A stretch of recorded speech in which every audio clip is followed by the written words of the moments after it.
I'll do one of these. Ba, ba, ba, ba, ba, ba. You're very Like the welcome. professionals? Yes, like the professionals. You're very welcome to the Lead Farmers second podcast. Oh, we're calling them episodes, is it? Whatever. Yeah. Okay, episodes podcast. Yeah. And today's, myself and Gene playing in the Lead Farmers, but this man does not. He's a good friend of ours. His name is Christian Fergo. He comes from Denmark. He's a classically trained musician. He's a cook. He's many things. Well, I'm so sorry. Thank you so much for the introduction, Brendan. But I just have to bump in and just say, just to correct, I would actually define myself not as a cook, but as a baker. I would have said that. Would you? It's a detail for some people, but anyway, thank you, Brendan. Thank you. Just go on. Sure, nice. So, well, tell us a bit about your baking then. Did you? Yes. So the story is that I. Amsterdam, right? Yes, I did make a living of baking apple tarts. It was only apple tarts for around 8 or 9 months while I lived in Amsterdam some years ago. And so you were making a living of making tarts. Yes, only apple tarts, and I want to. What was it you said? I was like, I said, you used to make a living off tarts. Yeah. But are you finding that funny because of the word tart, like a pimp? Like a tart. Like you were a pimp. You used to deal with tarts. Yes, but and get money for it. It could be misunderstood with the reputation of Amsterdam and the red light yeah. district. Amsterdam, yeah. But it was No actually, better place. in fact, very great place for it. It was For a very tart. innocent Great apples. place for a tart. Well, sometimes it was blushing apples. I mean, they were blushing, they were red, but well, I Warm don't know inside. I don't know if anybody will get that joke, but anyway, Everyone. I did bake. I think you asked me, Gene, how many apple tarts I baked, and I baked around 60 to 70 apple tarts a week, and I'm very proud. I did everything from scratch. I did the pastry, I did the apple filling, I did a special almond filling. So were you up at like 4 a.m. to make tarts and then bring them out to people? It's a process that began on Monday, shopping for the apples.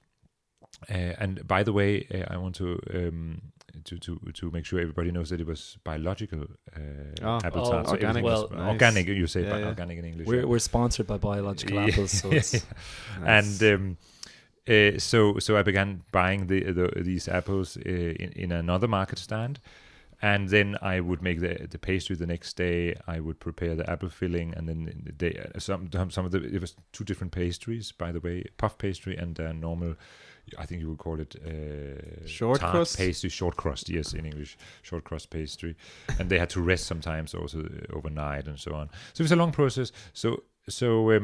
I began doing that on Monday, and then they were ready for Friday, and of course Saturday. I would bake them Friday, and they would be sold on Saturday on a biological or organic market, very famous in Amsterdam, called Noordermarkt, which means Northern Market. And there's a small story to that. That is, in the beginning, I also delivered the apple tarts myself, and I did it in a real traditional Dutch way, and that is on a bike, on a bicycle. You see, the funny thing about this is because if people are listening to the audio, they have no idea how tall you are. But even probably on the video, they don't know. Actually, maybe we should all stand up a second. So this guy was going across on a bike.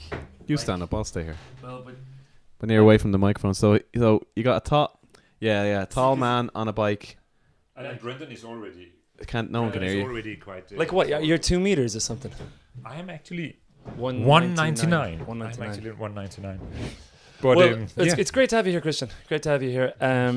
So to bring up to speed. Wait, was that the anecdote? You cycled on a bike with it was just a short anecdote that I was very proud of Live with them all on bicycle. the short crust, and it was very important for me to make the short crust crispy. And also because I began to bake these apple tarts because there was a complaint about the old apple tarts they had not baked by me, and because they were soft, the short crust, and not crusty. Or crispy, sorry, you say. Do you say crusty? Is it a name? Crust, yeah. Crust, yeah.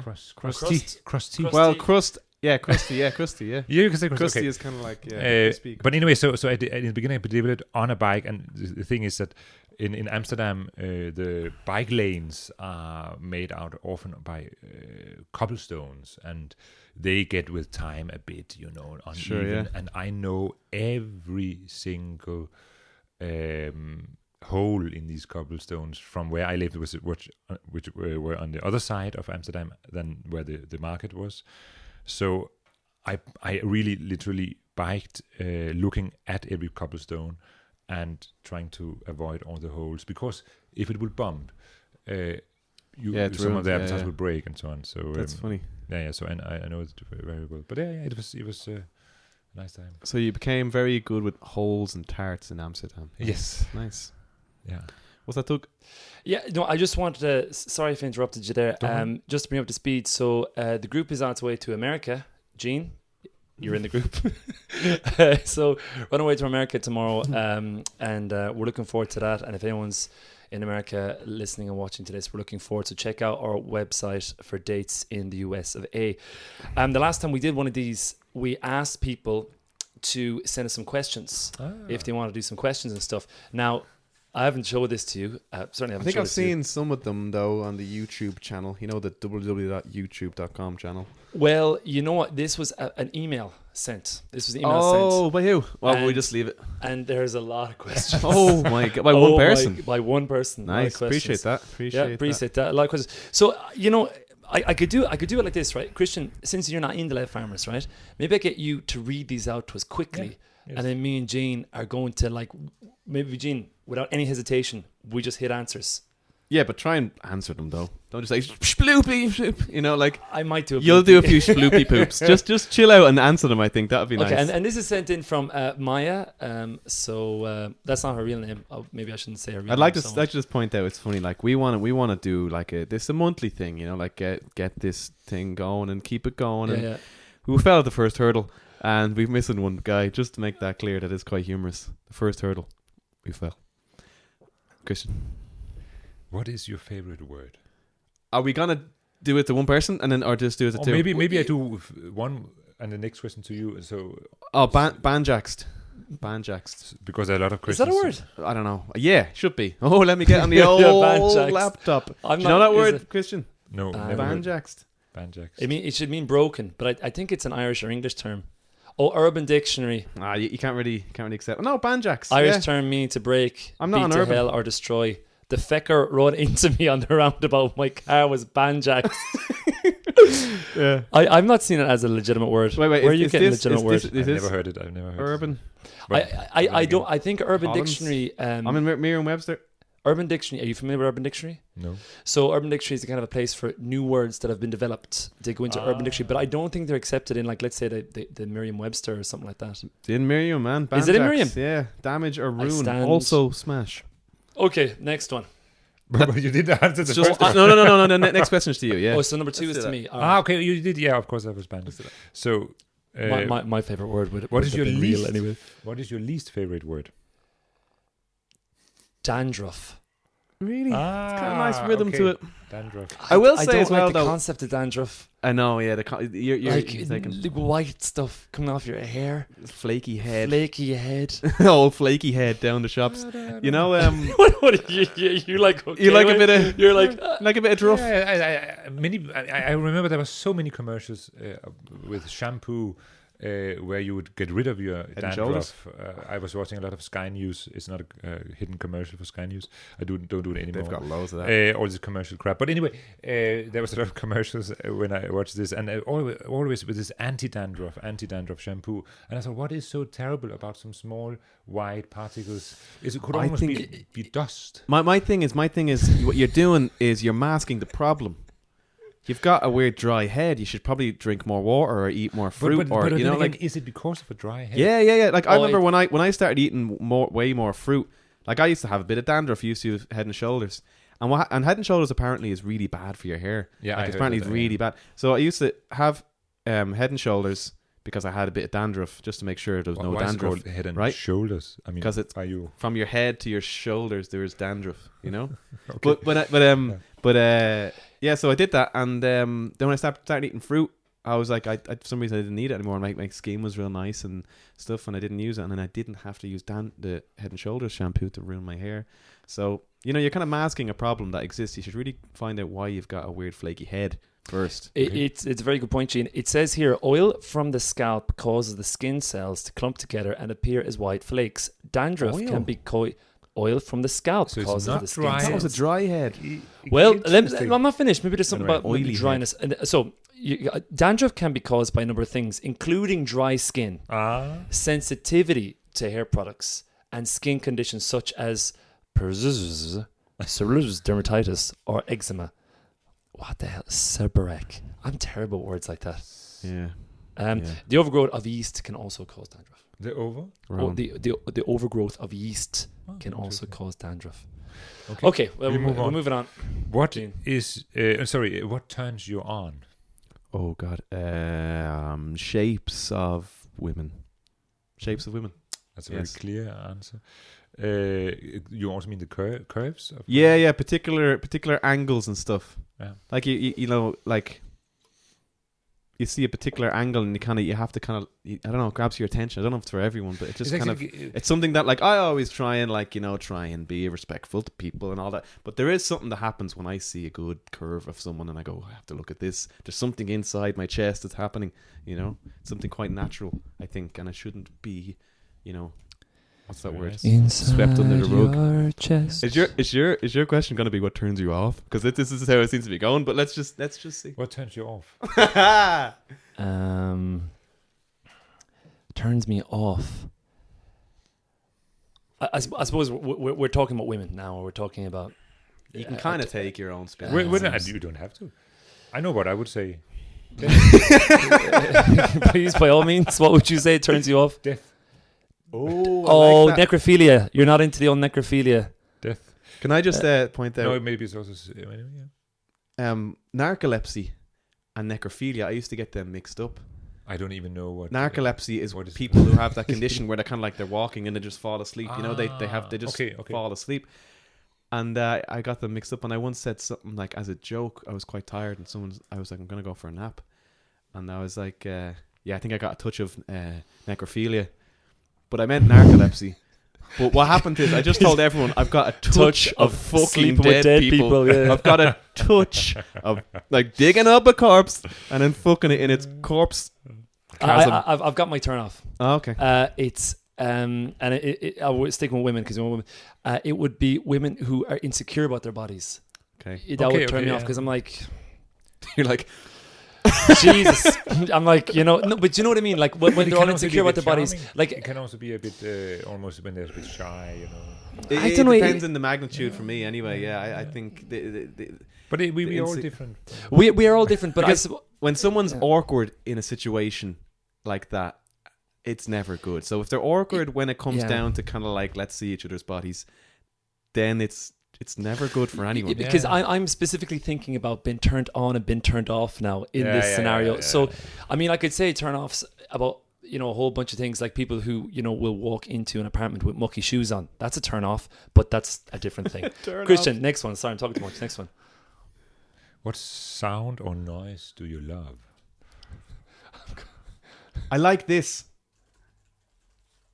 Genuinely like this.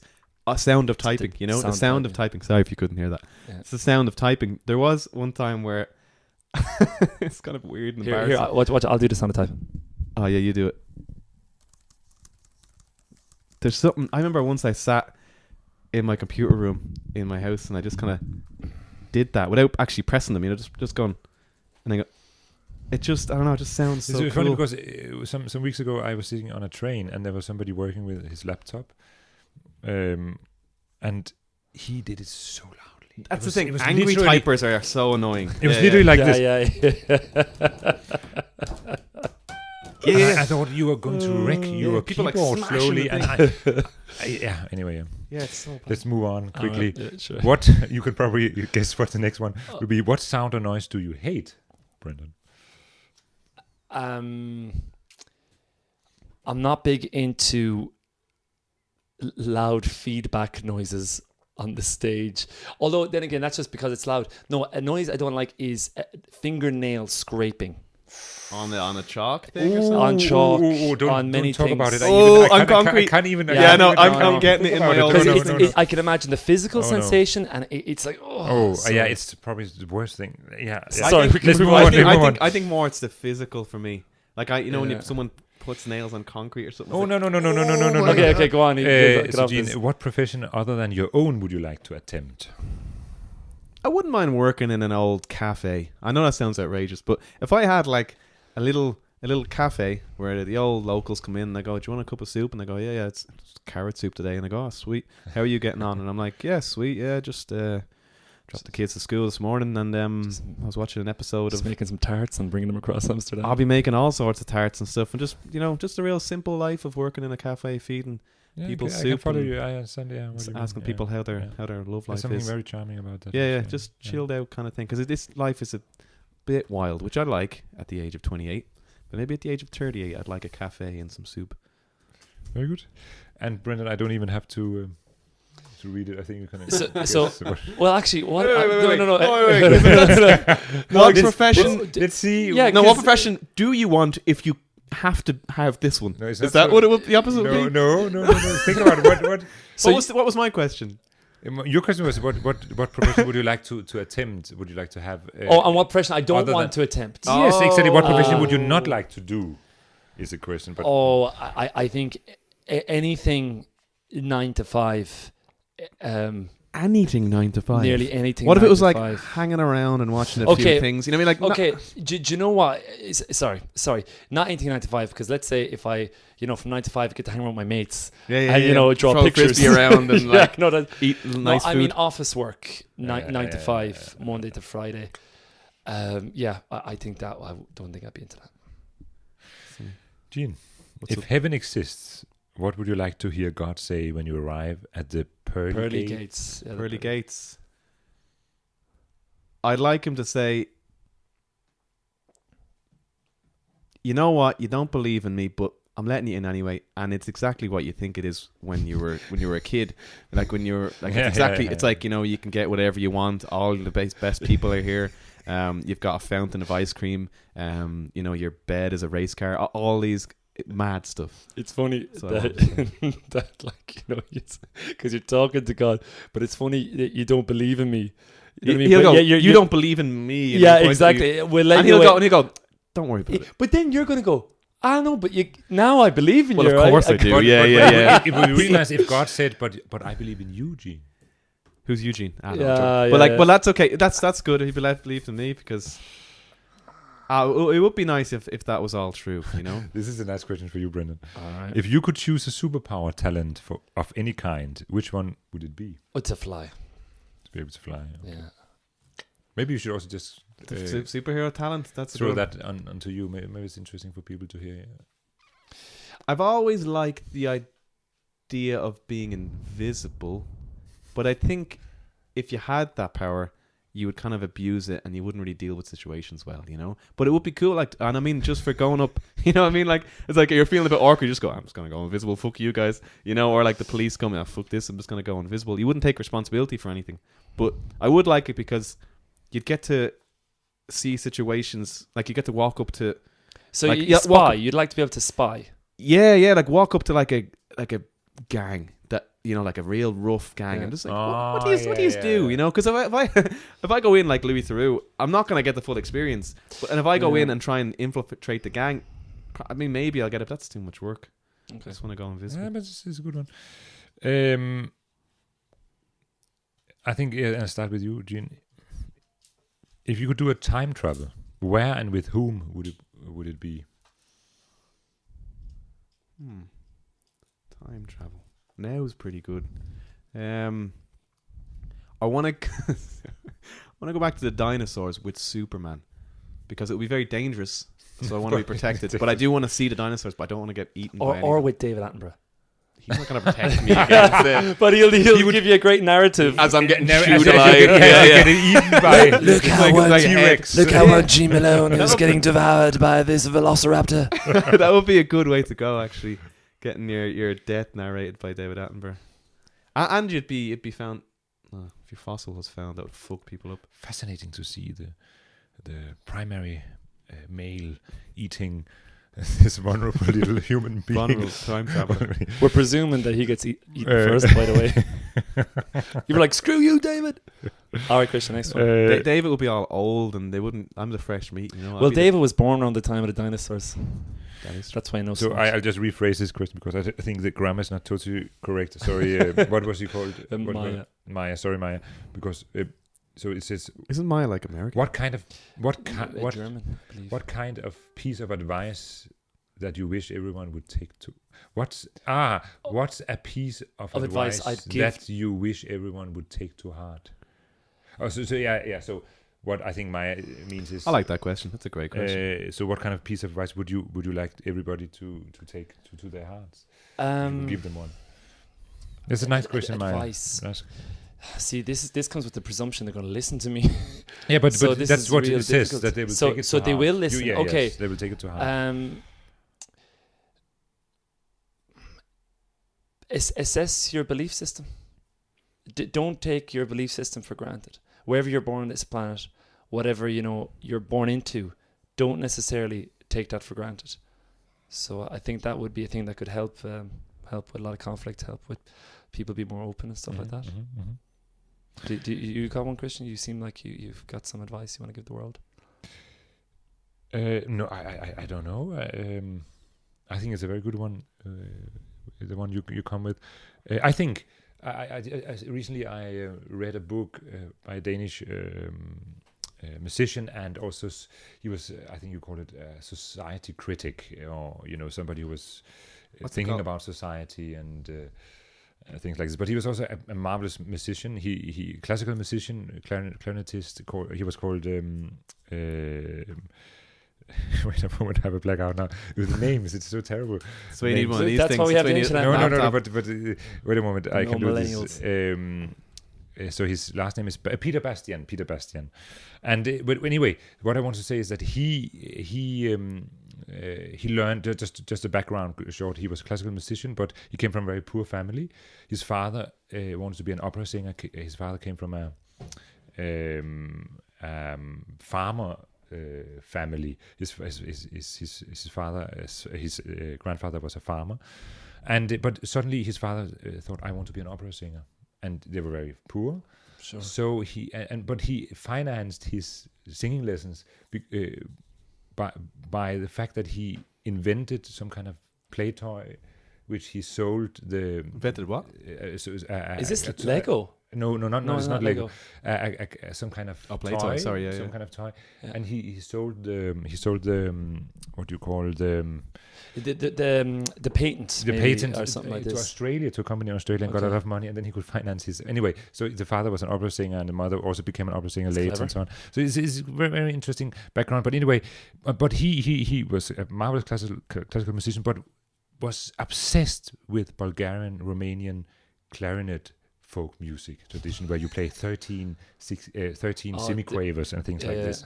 For people who don't know, it will be something like this: 1 2 3 1 2 3 1 2 3 4 1 2 3 1 2 3 1 2 3 4, and things like this, which is very complicated. It's not 1 2 3 4 1 2, which we know in these kind of countries. We're fond of the latter. We're fond of the latter. That's kind of all we do.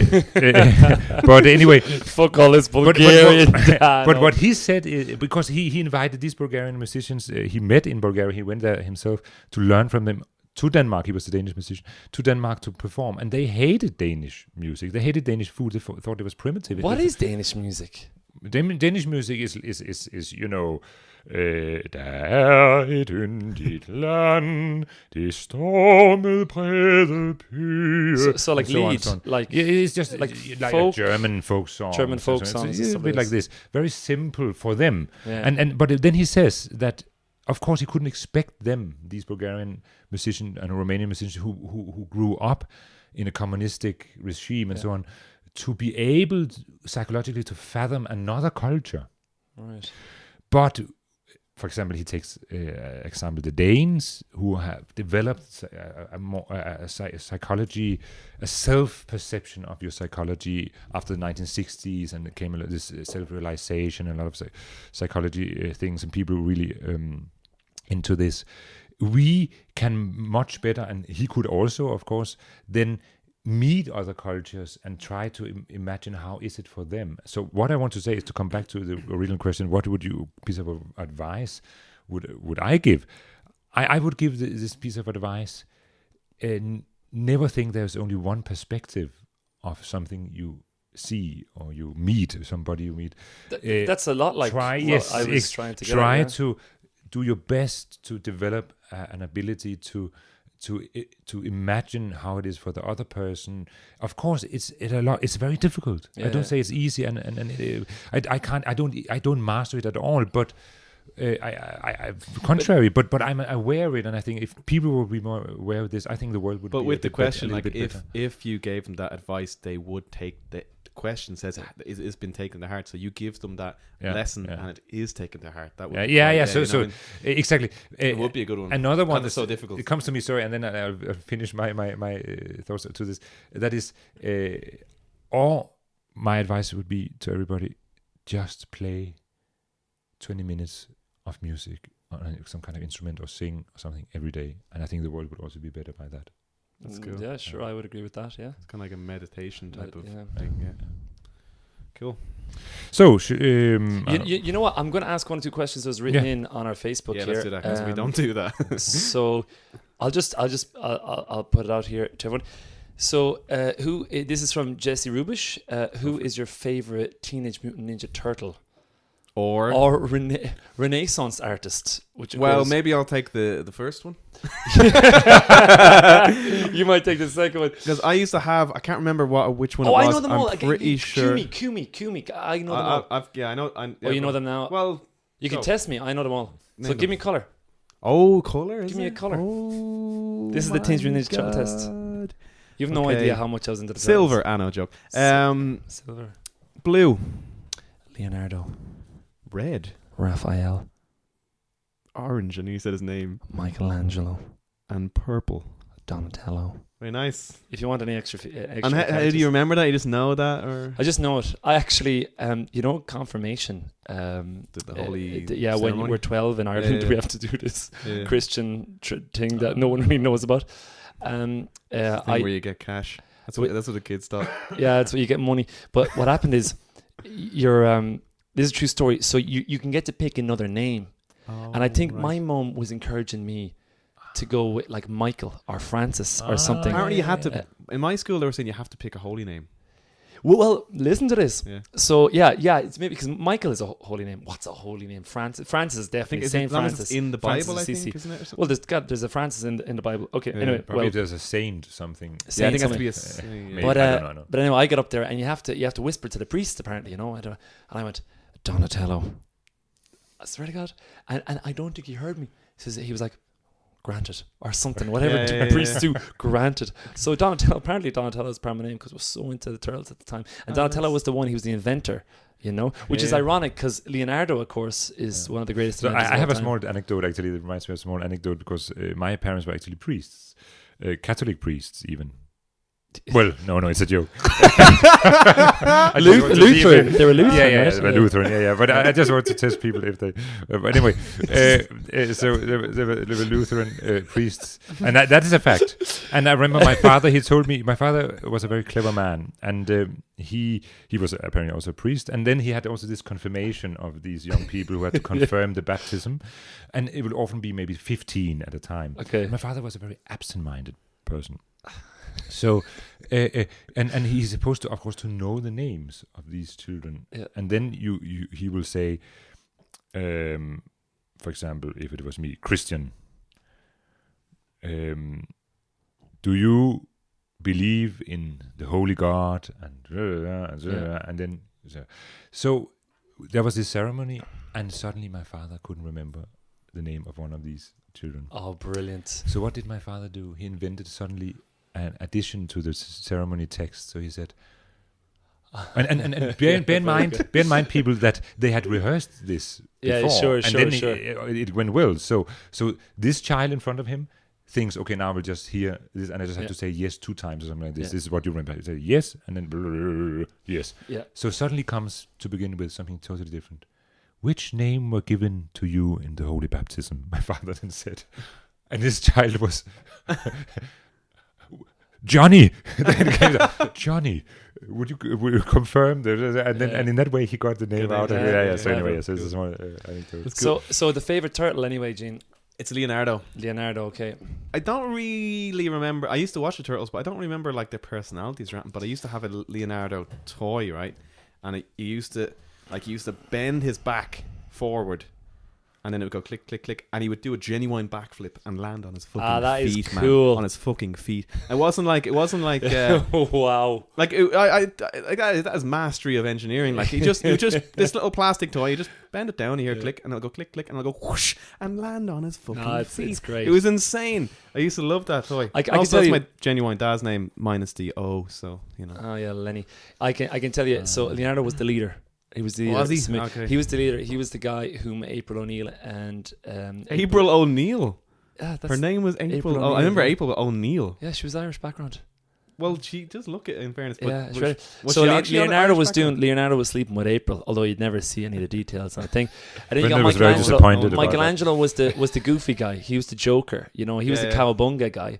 And then Raphael, he was the kind of cool dude. You know, like it's funny, you know, he would be smoking this, cigarettes. I remember when you talk about this. I remember the Ninja Turtles. Did you watch them? But I lived happily in forgetfulness of them. I didn't think about them since I was, I don't know, Christian, 17 years old. Who's your favorite Renaissance artist then? Oh, I think it must be Leonardo da Vinci. It must be Leonardo da Vinci. Leonardo 2-0. 2-0. 2-0 Leonardo. Poor old Donatello. Nice. Of course, Michelangelo is also marvelous. It's difficult to, of course, to choose. But I remember I saw The Last Supper.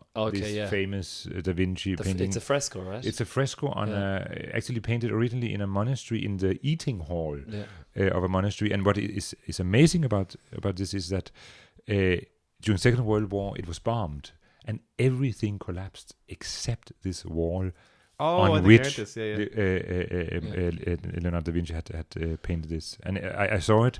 I visited this place. I can recommend everybody to go there. It was almost holy that moment. There was another question came in from one Imelda Halpin. Right. And she said, "What is the meaning of life according to the lead farmers?" Gene, I might let you have that one if you. The meaning of life According to the lead farmers. I'm the spokesperson for the lead farmers. Because you're the spokesperson. Can you just do it in 15 seconds? Nothing. Gene, sorry, but you know what's in the back of that door? It's our set of rules. Set of rules. A little bit different. Okay, sorry. Yeah. But I would like to think from looking from the outside and also from the inside, it seems that we're very aware that it's kind of like what's that thing? Absurdism. We're aware that there's there's madness. There's madness in the universe, and it's an infinite universe, and nothing really matters, and we're just not really here for any reason. We're just kind of dim. So you should just enjoy yourself as much as you can. Try and fill yourself with things that are great, like love from your friends and your family, and have a laugh. Drink a beer, hang out on the seaside. Yeah. I mean, like just try and fill each day with some things that make you feel good. Good answer. I gotta go for a pee. You go for a pee. Okay. There's a question here. I'll take this one while you're going for a pee. So Lisa from Italy. Remember Lisa? Yeah, that was a question, though, was it? Sure question. Didn't you say like hello? No, she's written a question. All right. So Lisa, who was sister with Sarah, who they're two wonderful girls, sisters from Italy. We played at a festival down there this summer, a Bundenfest, and they're very nice people. And they wrote, "What are your plans for next year?" Plans for next year are to be happy, to keep on avoiding any real job. We're hoping to come back to Italy. We'll probably be going to America again. We'll be doing concerts in Germany and Switzerland and France. We're hoping to play more in France next year, actually. Get some connections there. And so the kind of plans. And also, we will be starting to record some new music next year. So that's that. Nice. Christian, let me take this moment because we're going to America, you know. Now, I know you've never been to America. No. Right? But you know what's very interesting? But America has been to me, I would say. You can't avoid America. You can't, yeah. In some ways. But anyway, So Christian, without being to America, what do you think would be your favorite and worst things about the place without ever having been? Because it's interesting, because I've been and I've had some misconceptions of mine disappeared. Well, did you go misconceptions? I have very clear. Clicking a pen here. Oh, misconceptions. It's a clear signal for misconceptions. But you know, so can I just park that? What was the question from Lisa? What do you do next year? Some plans, like what are your plans for next year? What are you planning for next year? Sorry, go ahead. So to come back to your question about America, I think what I would love about America, let me start with what I would hate about America. It's more nice maybe to end with the nice things. I think I would be confirmed in how ugly things can be when you have a society which is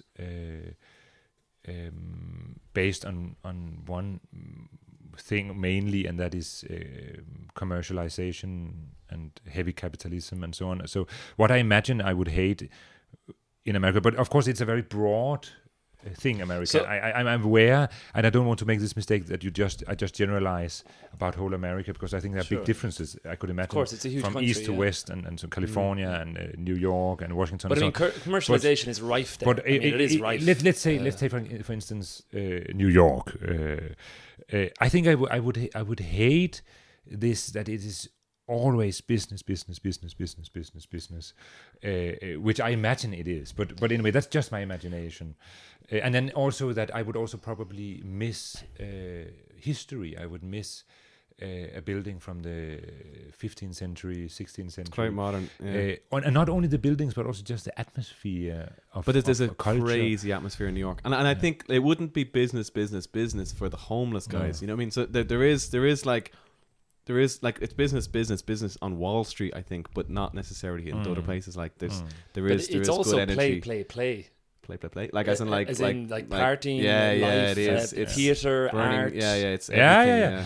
But I think what I would love about America is the friendly, the openness, the people. Because I have met American people in Europe, and I always enjoyed. The people are great. Speaking to them, man, the people are so nice. And I think I would love that. I think I would love actually meeting just one-to-one different Americans for sure. Yeah. So. But I know what you mean. Like, one of my big gripes about America is I don't like this fast food culture at all. Like the McDonald's stuff, the Burger Kings and all that. I think it's terrible. I think it does terrible things to people, and I know it's like some disease or cancer spreads across the country. You're driving down the motorway, and your options for eating.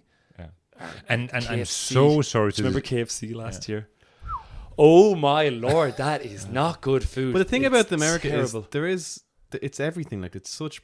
There was so much like fast food, and like I'm kind of like a food pervert. Like, I like looking at the worst type of food, like, and sometimes Ross will eat the worst type of food, like the double bacon cheese pizza burger, and I'm like, man, get that, because I want to just see him eating it, but you can get these crazy things, like these mad takeaway places. But what is the interest you about that? Don't know. It's the kind of extremeness of it, the kind of the gluttony of it, and the kind of let go and just. But I would come back and say, probably what I would hate is lack of taste. I think this is what lack of taste. You mean like actual like food taste? No, lack of taste that you don't. For example, let me give the people some examples. What we got in Europe from America, and I'm sorry to correct. I think even maybe it might be Canada, because Starbucks originated from Canada. But I think, without knowing, I also not Canada, but I think that Canada has, as I understand it, some American influences, of course, but they also have some European influences. But anyway, to take McDonald's, Starbucks, bearing in mind it is not originally American, but it's American from concept here. Yeah, kind of like in concept. What I don't like is it lack of taste. The way they pour in all sorts of things in their coffee. I don't know, a tiramisu cappuccino. Pumpkin spice latte. And then I don't know, you get ice frostings on your latte macchiato, and it's chocolate chips, and it's without taste. It's lack of taste. It's generally just lack of taste. When and it comes to understanding of absolutely, a coffee culture which originates from mainly from Italy, but also other places. For example, that and also McDonald's things. Then they have a Italian theme, and then they put some oregano into their burger. It's Italian now. Now you get a flavor of it, or you get Italian food. You don't have to go to Italy to get Italian food. You don't have to go to a pizzeria. And the way, and also what was it called? This deep pan pizzas. There was also and there was also a chain of a fast food chain also doing these kind of things. And again, it's all ends exactly as many American mainstream Hollywood movies. It's all the same. You can make a cowboy movie. You can make a historic Tarzan movie, but they all end up being somehow the same just structure, with a little bit of different herbs on it. No, life is much more. But it is interesting that you say this, because the people aren't really like that. Well, the thing is, I think go on. But what we do get is, I agree with so much that what our concept of America from Europe is a lot of that, And I'm there now a couple of times, and I think there's a lot of things that, like tipping culture, for instance. I think they just pay your workers. Don't expect the consumer to have to fill in that tax bracket that society didn't sort out for you. And I think it's terrible, because I'm not a guy with a lot of money, so I walk into a place and I'm going to get different treatment because I don't have a lot of money. I don't like that. So there's a lot of things, but the food thing, I would agree totally in this lack of taste, both in like genuine taste, also for healthiness reasons, also the conditions for the workers, also conditions for the animals. It's all perplex of a thing, So in that way, I think it's terrible. But then the people, when you go, they're so generous, they're so nice. And can't do enough for you. But there's also, I've never seen more healthier food though in America as well.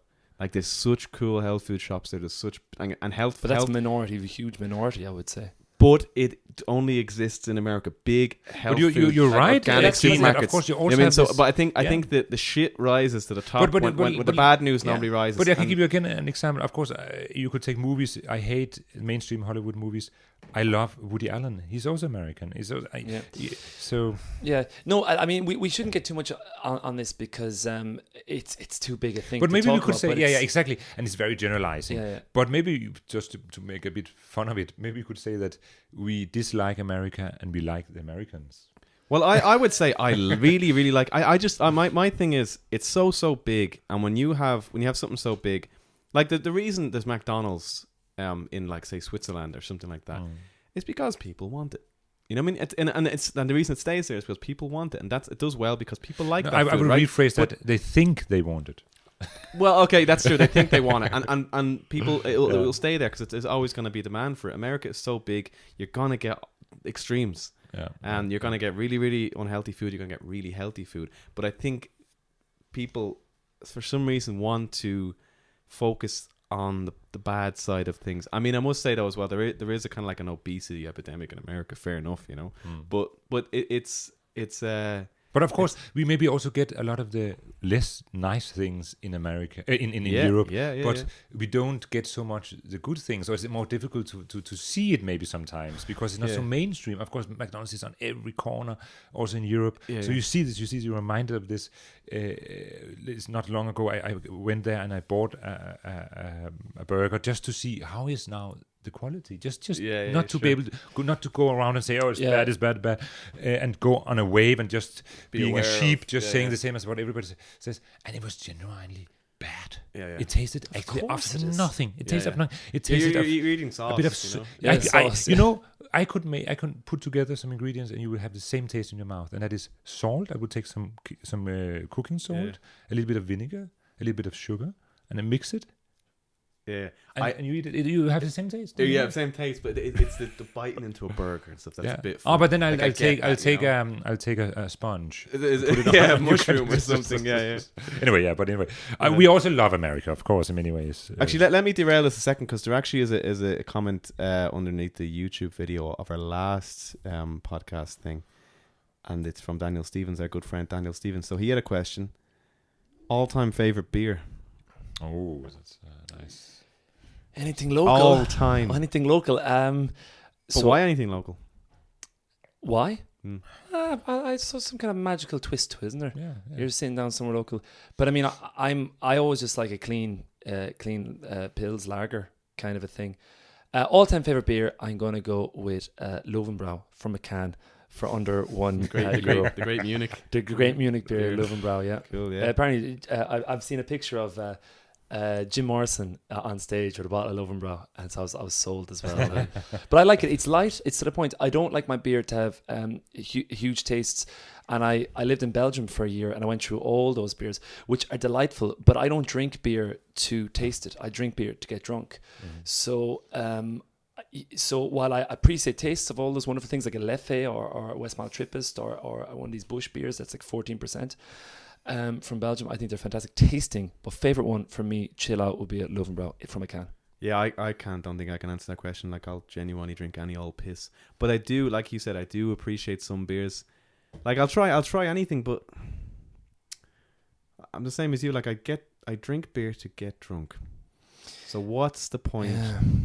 For me, what's the point in going for a fancy thing? You know, but I will say that my hangover is worse. Fair enough, right? My hangover is worse when I don't drink genuine piss. Yeah, so fair enough. But my old pocket, my wallet, you know. But don't you also drink sometimes because you're thirsty? There's something. Drink beer because you're thirsty? Yes, there's something about when you. Maybe a cider or something. Because I love when I've worked hard physically, but even also, especially also when you played a concert. Yeah. To sit down, you're thirsty. There's nothing as refreshing as a beer, and of course you also get a bit of the tipsy, and that's nice by effect. I'm the opposite. And just to come back to the American theme, because one of my all-time favorite beer is Brooklyn Pale Ale. I love that beer. So well done, America. In that you turned full corner, full circle. Even. Do you know what's interesting with the American thing, right? Europeans have loads of opinions about America. Europeans have loads of opinions about America, but it's weird. Like, what do Americans think of Europe? I mean, it's weird. I don't know. I never. Because they're all kind of from Europe in a way. Yeah. But there was something about I recently read Charlie Chaplin's autobiography where he grew up in London, Irish parents by the way, but grew up in England, in London, and he went then when he was very young to America for the first time, and he was shocked. The tempo was, we'd speak about 1920 or 19 or something like this, and the tempo was very quick. And he said he had a feeling that people thought, and that was also the Europeans who had just arrived within a couple of decades to America. He had a feeling that they thought that they could just do whatever they wanted, and all the things that they couldn't do in old Europe. They could do it here because it was a free land, it was an open land. You can go a bit crazy, a bit like Fastnacht here in Switzerland, you know, Carnival, a bit this. And then that's maybe why America has developed into a sort of different culture in some ways, even though that is, of course, it's based and it has also some of European culture. Here's a crazy stat now. I'm just reading off Wikipedia, so God only knows if there's any truth behind it. White Americans, on average, are 98.6% European. Oh, yeah, I mean, fair enough. Where else is it going to come from? Well, I know, but if you think about it, like 98, like so pretty much all, white Americans will be the majority. So they're all coming from Europe. Yeah, you know, incredible. The poor natives didn't have a great time. It says then a 0.19%. Microphone. Yeah, I'm actually trying to make sense of it. That's why I'm not. So it says white Americans on average are 98.6% European, 0.19% African, and 0.18% Native American. So essentially, they're all white. Americans, European. It's crazy. And it's crazy what the mix of all those European ideals ended up creating. You know, which goes to show that it's good to have borders. It's good to have borders. More borders actually. You know what I mean? More walls. Let's do it. I don't mean more borders. I mean more cultures, well defined, I suppose. And more borders. Don't let anyone leave anywhere where they were born. How are we doing for time? We're running out of time. Read out a couple more of those questions. And do you have any more questions, Gene, from the? I'm good. I think I'm good. So these are questions from. What's the most absurd thing that has become reality for you? the most absurd thing that's become a reality. I actually for can us. say like playing music in a band to like loads of people. Because when I grew up playing guitar and stuff and like wanting to be in rock bands, it was kind of like a thing. I was like, it'd be nice to play in front of loads of people and stuff. Yeah. And I kind of only realized it recently. It's like, wait, I'm doing that right now, and it's no longer a dream of mine, and it has happened.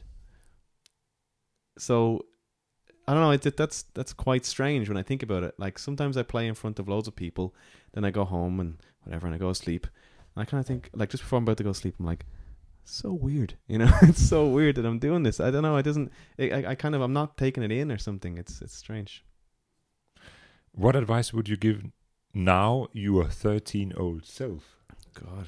So what would I say to him? Got If a you could speak to 13-year-old yourself when Brendan. you were 13-year-old 13-year-old. Dougie, what's he like? What's the That's a upset nice sheet? question, Well, by he the way. was That's a watching, he was very watching nice the question. Turtles playing Lego. He wasn't watching Turtles at 13 and playing Lego, was he? Probably still playing like he was because he got into the Technic. You see, he got more Oh, advanced yeah, than yeah, the average. yeah. But what advice would you give? What yourself when advice? you were in I'm not sure he would. Knowing now what I'm you not know. sure he would have listened to anything. So again, we have to presume. Try your best. We're with going to him. have to Yeah. Try your best try our with best with him.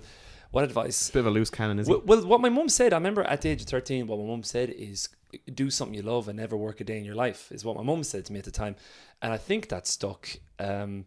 So maybe I would just reiterate that, but maybe thump him a bit, you know, maybe just really thump him so he gets it. Yeah. Like start thumping him and so he gets it. Like Yeah, thump the kid. That's the way to do it. Like punch him as hard as you can so he gets the idea. Because that's how kids learn. If you Well, like, if thump you- them. If you look back at 13-year-old Dougie Walsh walking around playing banjo, playing a little, but a little version of a banjo, you know what I mean? Because you're Yeah. smaller. Like, what do you think back? Do you go, geez, he's a twerp? Like, what are you thinking right now? What do you think was wrong with him at the time? Because I always look back. I look back like each 3 years of my life and go, God, I was a loser. And then another 3 years, geez, I was some loser. Well, you know? I was insecure. I was the youngest of a family of 6. So I was the baby who was in one way doted upon and maybe spoilt a little. But in another way, you know, my brothers wouldn't like if I would play with them. And I was from a very rural part of Ireland, so I was very isolated, you know. Even though I had a friend, just my neighbour Paul was great. I'd pal around with him. Paul what? Paul Hogan, actually. Oh, nice. Who's actually Crocodile Dundee. Oh, really? Yeah. Nice. So that's how you know my 11-year-old self remembered him. What's his name again? Oh, the movie. Anyway. But yeah, no. So I suppose so. You're asking me what was wrong with me at the time. What would you like to change from? Like, what would you know? He was insecure. Maybe you could say like, tell him to chill out or something. Yeah, I wish because when I got into my later teens and into secondary school, my later years of secondary school is when I kind of developed into getting a bit of confidence about myself. I suppose I could have gained confidence earlier. I wish I would have taken sport more seriously as well at the time, and to hell with this music stuff, and just, you know, went on a pro athlete. I would have loved that road. Where would you be right now? Here's a nice question also. If you were arrested with no explanation, what would your friends and family assume you had done? Very good. It's a very good question. It's very nice. That's a good question. Yeah. Okay, Gene, do you know what? Can we reverse that? And I'm going to guess what your family would think, and you're going to guess what my family would think. Yeah. Okay, I'm going to... Actually, I you know what my family... Is it family and friends, is it? Is that Christian? Family and friends? Family. Yes. Yeah. Like I haven't met your mum and dad, you know, so I Okay. don't know what to think of you. I've got one for you. Okay. I got one for you. So I'm arrested. You're arrested, and this is the first thing that that your parents going to think. They're going to think, what did Ross and Brendan get him to do? That'd be They're going to think, what did the lads get him into? You know, they wouldn't think about the content. They'd directly go to your mates. They'd be like, it must be something with the lead farmers. It must be a lead miss. farmers. There Yeah, must it be has to do with there's an identity mismatch there. The farmers Something, I'd say mixed if in. that happened to you, it would be kind of like, all right, he was blackout drunk when it happened, but what was it? You know, I think it would be something like that. Yeah. It'd probably be like I would really be worried. he like, yeah. I would really be worried, Brendan, because knowing you, well, I mean it in a good way. It would probably be very crazy. It would be very crazy, something you did.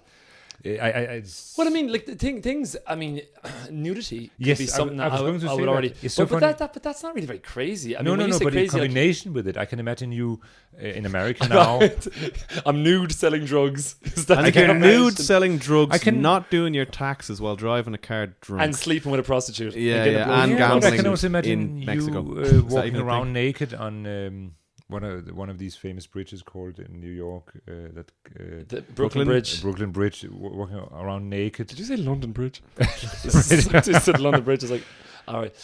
But I mean, yeah, I can imagine my conversing with people in a very I can imagine or protests. Or getting protest, kind of protest or walking around on a skyscraper. What would you be protesting? Women's rights, is it? I've gone into one of protests before. I was even asked to speak at a protest rally in Zurich once. I swear to God. Were you asked to speak? Yeah. Well, there's also what about? This legendary story, right? Me and Raoul, a guy who you study with, right? There used to be this kind of semi-downtown area here, would you believe? And I rolled up, and they were in this kind of total left-wing kind of, politics thing. And I arrived up, and I had my guitar with me as I was playing a gig, and they were all doing their protests and talking about the economical state and all this, right? And I dug out the guitar and I said, lads, you don't know anything about pain. And I sang Ordinary Man, and I kind of versed it as if now this is about a man who lost his job and workers' rights, and like ordinary man, nothing special. Why were you down there? It's just a total accident. Oh, okay. Total accident. Were you drunk, yeah? More than likely. And but anyway, so the thing is, I did that, and then they're like, "We need you to speak tomorrow in Zurich." I was like, "Yeah, sure, man." But then, yeah, sure, I passed out. There's actually, and you're like, "Wait, was I drunk?" So we should. Well, no, you see, when I did that, I may not have been. I got drunk during the night, and then they wanted you to speak before I got drunk or during it. Okay. I'm sorry to interrupt you because there's a really nice question. Also, I think it's nice about lead farmers. You should also just get describe we're coming to the end. Yes, actually, sorry, describe each member of the leads in a specific color or as a mixture of colors or an abstract artwork of specific colors. Wow, each member of the band, is it? Yeah. So the thing is, like with these questions about what's your favorite color and stuff like that, it's difficult because each day I'm a different guy. Well, not really, but you know what I mean. I mean, there's so let me think. Questions. There's so many. I'm thinking Ross is kind of a purpley blue with white, purpley bluey thing going on. Yeah, like he couldn't be red, and he couldn't be yellow. It's a touch of red. Touches. A touch, okay. Purpley blue is very much the base. Yeah, blue. The like there's a certain calmness to the guy. You'd be a luminous green, yeah. I'd be a green. You'd be a luminous green with touches of kind of calm greys. The frog. Like look at you now. You're not a luminous green right now. You know what I mean? I'm not a luminous green right now. That's true. You're kind of a calm grey, Doug, right now. I'm calm grey. But not grey as in dull, just kind of like warm, like at that couch over there. It's like a name, Cam Gray. Have you met Cam Gray? He's all right. like you got an alter. You know when people have alter egos when they get drunk. You have an alter ego when you chill out. and then there's Mr. Bill. Like someone's like, is Dougie coming? It's like, well, is Cam Gray coming or is Dougie coming? Like which one's it going to be? Because it's quite a low key thing. And what would Gene be? Well, it wouldn't be a bright color. Not that you're not friendly and personal. No, I get it. But it wouldn't be bright. No neons. There could be also a touch of blue to you, a bit of blue to you.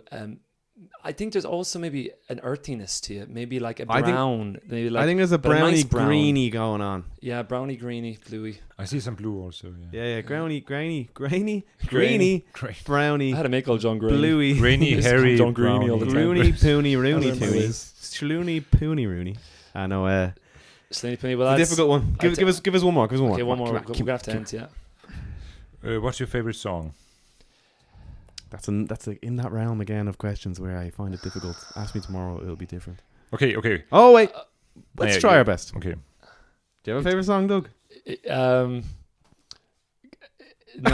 Hold on, you got to cook it up. I got it. Into the Blade is the first track on that. Into the Blade is the first track. You have to look up your favorite song. No. Have you listed it on the computer? No. I didn't look. No, I just wanted to be sure because I know the album's called Get to Heaven, and the first song I just want to be sure it's Into the Blade. And it's by a band called Everything. And I mean, I can't give a favorite song, but currently, actually, Gene brought this band into my life.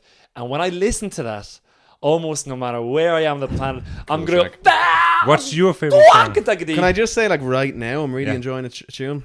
I Love You Sadie by Wyvern Lingo is a Dublin band. Actually, their new video came out today. I didn't mean to actually coincide this with the podcast, but maybe it's a cool tune. I Love You Sadie by Wyvern Lingo. Cool band, cool people. Yeah, cool. I'm singing it a lot this week. We're gonna have to wrap it up. Sorry, guys, we're gonna have to wrap it up. We'd like to thank Cheers, Christian Fergal for coming along. Thank you very much. Thank you for having me. Nice anecdotes. We hope to have the concept of like, you know, guest musicians. We spoke very little about music with you, even though we got to say about Christian plays with a duo called Murat Fergo duo. That's your website? What's your website? Murat-Fergo.com. Okay, we'll put a link. Amazing. Murat Fergo. And you've got a new music video coming out, yeah? Yes. So yes, and it's in August. In August. In August. It's going to be amazing. And actually, it's funny because it's made by the same people who made. That's true. Yeah, all our videos. That's interesting. Actually, VD Pictures, which are incredible. Yeah. Dougie's getting the call. Oh no, it's not a call. No, that's not called. It's a timer. So yeah, so good luck with that.